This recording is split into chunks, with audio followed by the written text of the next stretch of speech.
So, you know, Terrance Bud Crawford on the Sean Porter the Porter Way podcast, right? Decent interview. I'm cool with everything that I heard in there or whatever. But why is this like malicious hate intent when it comes to Earl? Now you adding Charlos into it, and you made it a point to end it with that.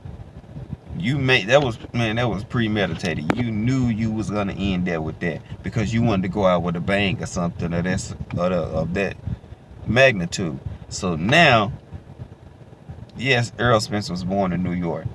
He hasn't denied it and haven't lied. But if you're there since you're like 2 or 3 or 4 or 5, whatever it may be, and you grew up and raised your family, went to school here, you moved here. He didn't grow up in New York because he was born there.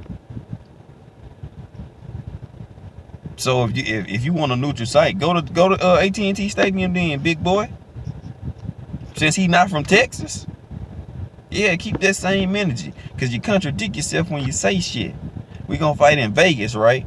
Well, you want a neutral site? Well, if he ain't from Texas, then fight him at AT&T Stadium, bro. Like, stop the bullshit, the madness, the cap, bro. If you want the fight, take the fight. If you believe you gonna win, bet on your motherfucking self and get the fight. Try to get the best offer you can get a rematch, and you the big dog, and you give him the 40% like you want it anyway. But you're not telling nobody what the fuck you want. Ain't no mind readers out here, bro. Yesterday's price is not today's price. Now we've been trying to tell y'all over and over and over and over and over. The business of boxing looks at your gate, pay-per-view sales, when you determine splits of a major fight.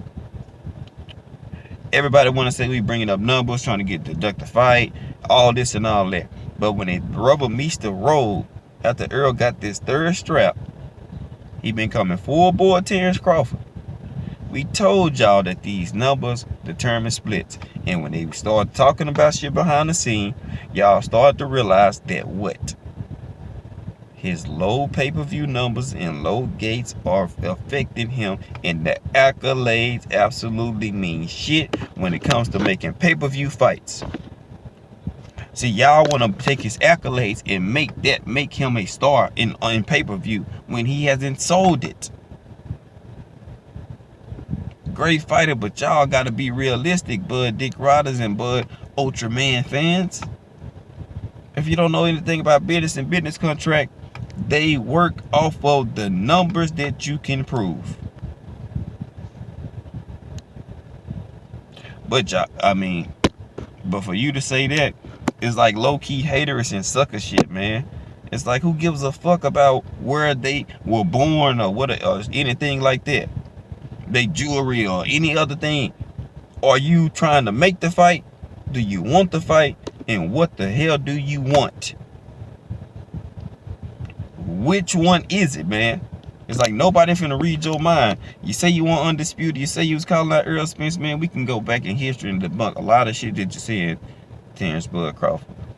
You're an excellent fighter, man, but you gotta barbecue a meal, dude. Shit'll get off the pot, my guy.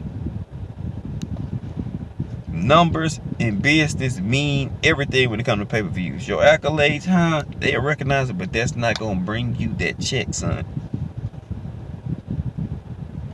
But you bring up numbers, they used to get mad. Now they see that them numbers actually mean everything. Now y'all gotta sit and eat that crow, because now y'all realize this shit. Y'all been getting quiet ever since Earl stopped Ugas ass, and y'all been real questionable and have reservations. And Bud having reservations too. But let's make this fight. It's here now. Ain't nothing left to do. Nothing left to do. You know the terms. Let's get to it. That's all I got on that, man. I just can't stand when people just gotta mention everything else but the subject or the topic at hand. Are you signing a contract? Did they send an offer? What do you want? Let's get the fight. Peace, my people.